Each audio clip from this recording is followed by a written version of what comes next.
Welcome to China in Focus. I'm Tiffany Meyer. Our top story, juggling between goodwill and friction. President Trump and China's Xi spoke on the phone. More details emerging on U.S. soybean purchases and Washington's weapons sale to Taiwan.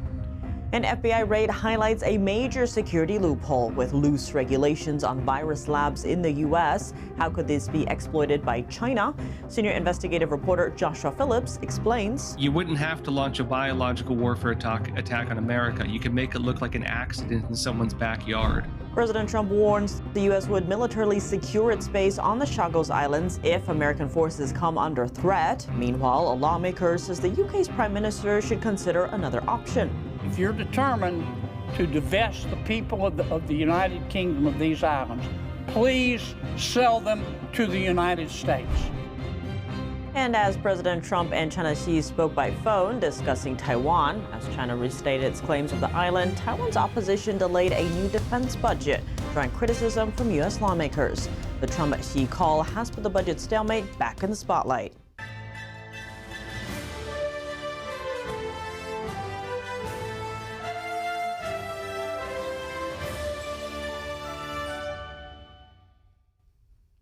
A call between President Trump and China's Xi on Wednesday has China weighing a decision to import more U.S. soybeans. But the goodwill comes as tensions rise over Washington's latest $11 billion arms sale to Taiwan. Here's more. Donald Trump says he's had a very positive call with Chinese leader Xi Jinping. The U.S. president says China is considering buying more American soybeans as a result. The move comes as both leaders try to stabilize relations ahead of Trump's expected visit to Beijing in April. Trump says Xi is weighing an increase in soybean purchases to 20 million metric tons this season. That would be a big jump from last year, with prices for the beans jumping on the news. But even with the goodwill gesture, tensions remain. China warned the U.S. over its recent $11 billion arms sale to Taiwan, calling on Washington to handle the issue carefully. Taiwan, meanwhile, expects more weapons deals as its standoff with Beijing continues. China sees the island as part of its territory and hasn't ruled out using force to seize it. The U.S., while officially recognizing Beijing, remains Taiwan's main arms supplier. Economic friction also continues, with disputes over tariffs, technology, and critical minerals still unresolved. Beyond soybeans, the two leaders discussed global flashpoints, including Iran and Ukraine.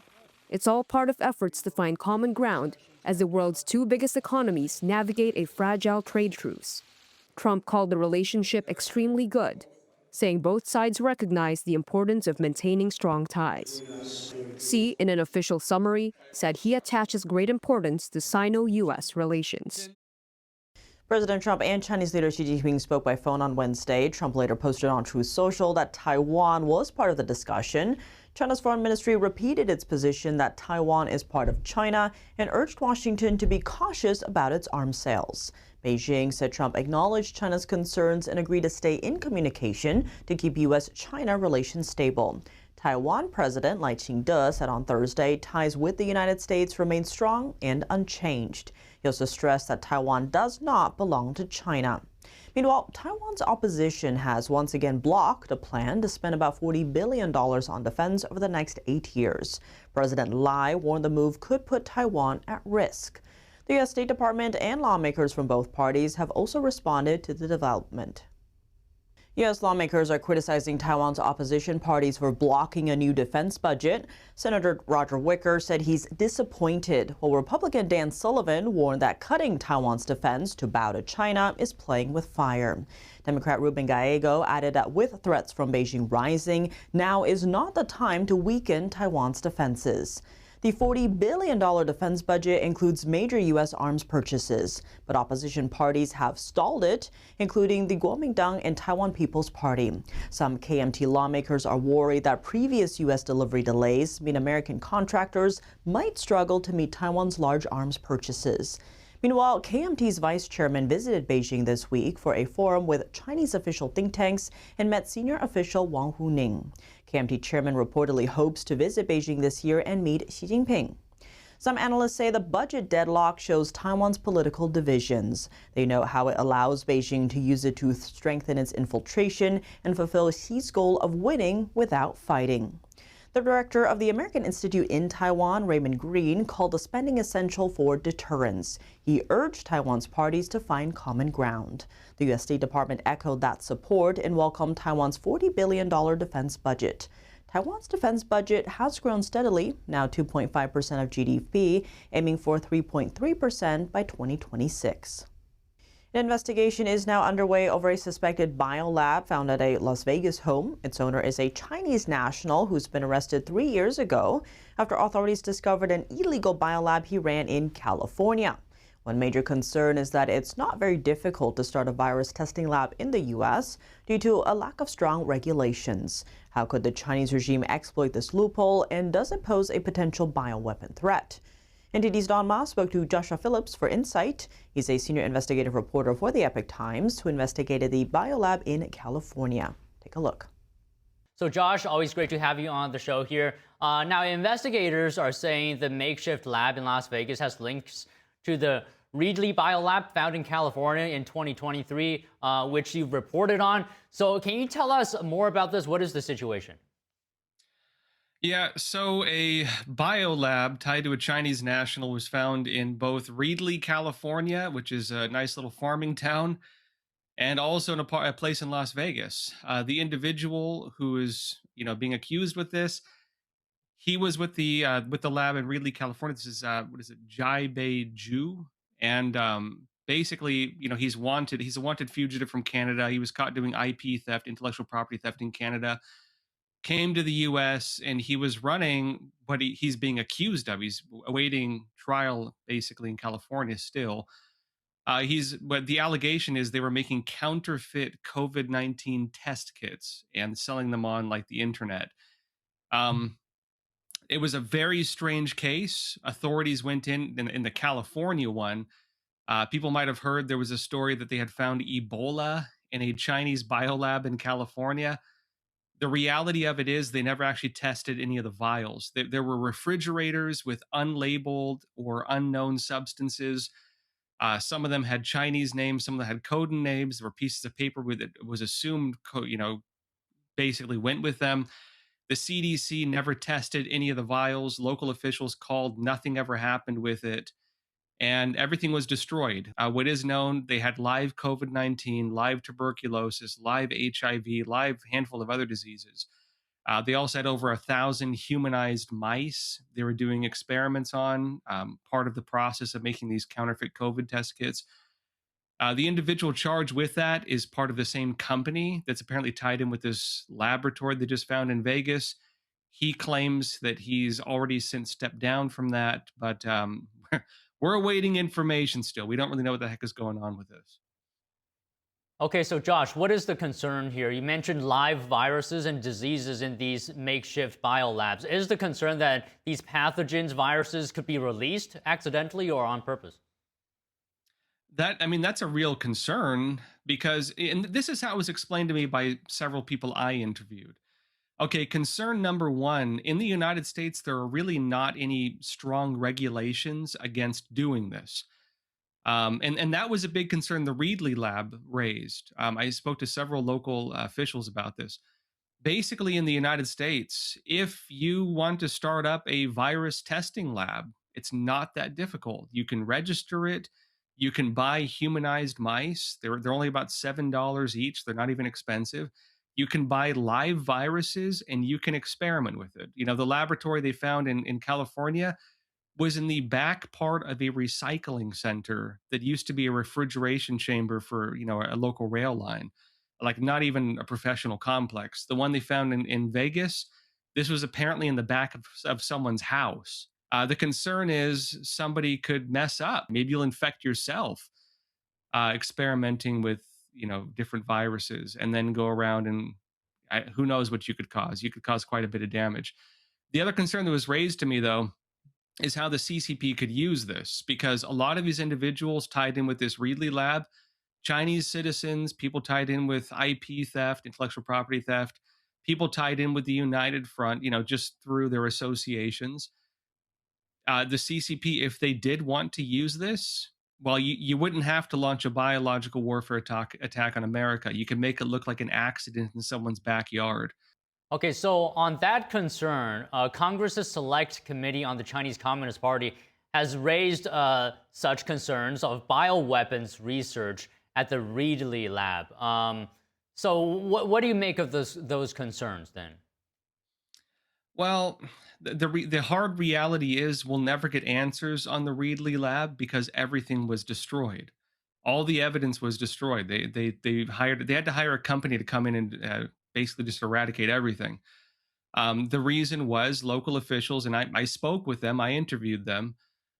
They called the CDC, and the CDC hung up the phone on them. In the United States, it's not even illegal to do that type of research. In fact, the individual facing charges, he's not facing charges because of that. He's facing charges because he's accused of selling counterfeit, like COVID test kits. It's that kind of stuff. Counterfeiting. It's not related to bioweapons research. We might get answers from the Las Vegas laboratory, though, because we're not given many details yet, but they're, based on the information coming out, authorities, when they raided that lab, they did actually seize the vials.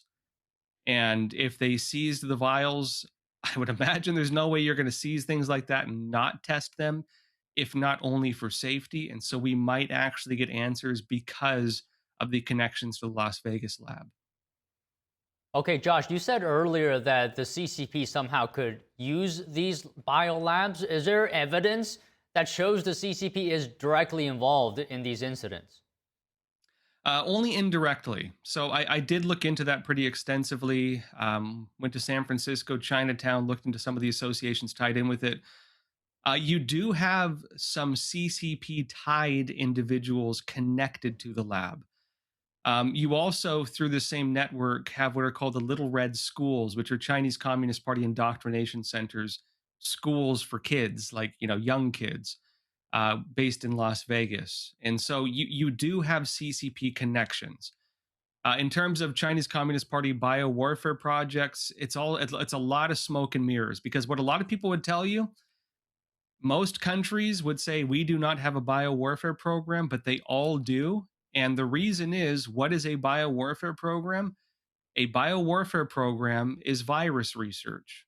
A biowarfare program is gain-of-function research. A biowarfare program looks like what was just found in Las Vegas. Like that is what they actually look like. But they just call it something else, which is virus research or whatever else. Like that is the form that biological weapons research programs take. So on this issue of biowarfare, potentially, we've seen recent cases of Chinese nationals being charged and convicted of smuggling biological pathogens into the U.S. I'm just wondering here, just finally, is all of this connected in some way? We don't know. Hopefully we get answers. Without a doubt, it is known this. Individuals tied in with the Chinese Communist Party have established very, very unsafe, very low quality, containing probably very dangerous pathogens in the United States, experimenting with them with humanized mice on presents, meaning that they are developing things that could potentially infect humans. We do know that Chinese nationals tied in, based on what we're hearing, to the CCP, have, in fact, as you mentioned, been smuggling pathogens into the United States, including things that could be agroterrorism. For example, that one of them was a fungus that could have destroyed a lot of our crops and killed cattle and killed humans, but mostly destroyed our food supply. All of these should raise alarms. All of these really should raise alarms. If it did turn out that the lab in Reedley, California had Ebola, which we never got answers on, but there were packages sealed in such a way to contain such pathogens, and with a label that did say Ebola, it was destroyed. We'll never know, but that is the fact in terms of what was found. That could have very easily been something that could have led to a lot of people dying, and hopefully we get answers on it. Yeah, still a lot of unanswered questions, but like you said, at the very least, despite this should raise alarms to everyone. Thank you so much, Josh, for speaking with us. Absolutely. Yeah. Thank you. President Trump warned the U.S. would militarily secure its base on the Chagos Islands if American forces were threatened. In a Truth Social post Thursday, he said he had a productive discussion with the UK Prime Minister about the island's future. The islands are home to Diego Garcia, a strategic U.S. military base that enables power projection across the Indian Ocean. The UK recently decided to transfer the sovereignty of the islands to Mauritius, an African country with ties to China. Under this arrangement, the U.S. would be able to continue operating its military base under a lease. But some lawmakers have expressed concerns that the deal would allow China to spy on it. Trump said he understands that the deal Starmer negotiated is the best he could achieve. The statement marks a shift in Trump's stance on the future of the base. Even though his administration had previously supported the deal, the president said last month it was, quote, an act of great stupidity. Meanwhile, Senator John Kennedy is calling on the UK to reconsider the deal and do what he says is the right thing. If you're determined to give away these islands to Mauritius, which never owned them, which inevitably is going to help China, if you're determined to divest the people of the United Kingdom of these islands, please sell them to the United States. Kennedy said he would gladly sponsor a bill to fund the purchase. He said it would allow the U.S. to maintain control of what he called one of the most important military bases in history. The last nuclear treaty between the U.S. and Russia expires Thursday. That means the countries no longer have limits on their arsenals. China is rapidly building its own nuclear weapons supply. President Trump is calling for a treaty that includes the U.S., Russia, and China. Coming up, Panama stands firm against China's threats after its court ruling on the canal. More on why the decision matters for U.S. trade and national security. And espionage concerns about China. U.S.-based self-driving taxi company Waymo is facing scrutiny from lawmakers over its use of Chinese-made vehicles. More on that after the break here on China in Focus. Welcome back to China in Focus. I'm Tiffany Meyer. Panama is standing firm on its decision to push China out of its canal. On Wednesday, the country's president responded to China's threats over the eviction of a Hong Kong company from 2 key ports. The dispute highlights the ongoing tug-of-war between the U.S. and China over trade and influence in Latin America. Panama's president, Jose Raul Mulino, rejected China's threats, saying his country respects the rule of law. Chinese officials claimed it was an effort by the U.S. to seize control of the ports and undermine international norms. They added that Panama could face, quote, heavy political and economic costs. The warning came after Panama's Supreme Court ruled last week that it was unconstitutional for Hong Kong-based CK Hutchison to control its ports. It's worth noting the Panama Canal connects the Atlantic and Pacific Oceans, handles roughly 40% of U.S. maritime cargo and 5% of global trade. Analysts warn that in times of conflict, the Chinese regime could have blocked U.S. military operations and essential shipments. After the ruling, Panama handed management over to Danish shipping giant Maersk for the time being, while it looks for a new long-term operator.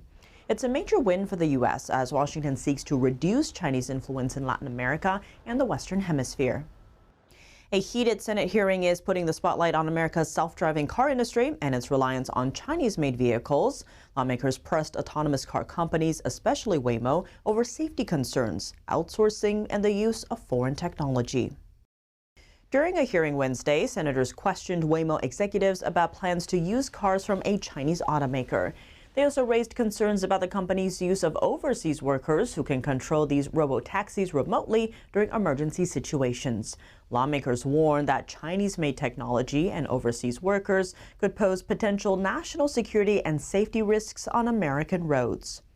Waymo, a self-driving taxi company owned by Google's parent company Alphabet, first launched its robo-taxi service in 2020 in Arizona. Just 1 year later, Waymo partnered with Chinese automaker Zeekr. Since then, the company has expanded to major U.S. cities, including San Francisco, Los Angeles, Miami, and Austin. In 2025, Waymo's self-driving services were used roughly 15 million times across these cities, with plans to expand even further. But the U.S. rules finalized that same year could block imports of vehicles with self-driving or connected software linked to China. Chinese-made vehicles have been under scrutiny over national security concerns they could gather U.S. road data, images, and video. Lawmakers worry that information could be sent back to the Chinese regime, potentially putting Americans and critical infrastructure at risk. The Chinese Communist Party is waging a war against God, according to former Ambassador Sam Brownback. Lawmakers heard from a variety of witnesses on the tactics authoritarian regimes use to suppress faith. NTD's Chris Bobb has the story. At a Capitol Hill hearing Wednesday, former Ambassador-at-Large Sam Brownback told lawmakers that the Chinese Communist Party is leading a global persecution campaign against faith, targeting Christians, Buddhists, Uyghur Muslims, and especially Falun Gong practitioners.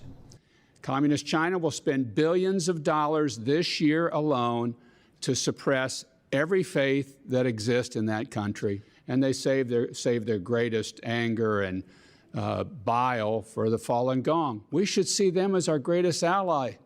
These are people behind enemy lines that will stand up to the regime, that will stand up to the oppressors, because they overcome their fear with their interior faith.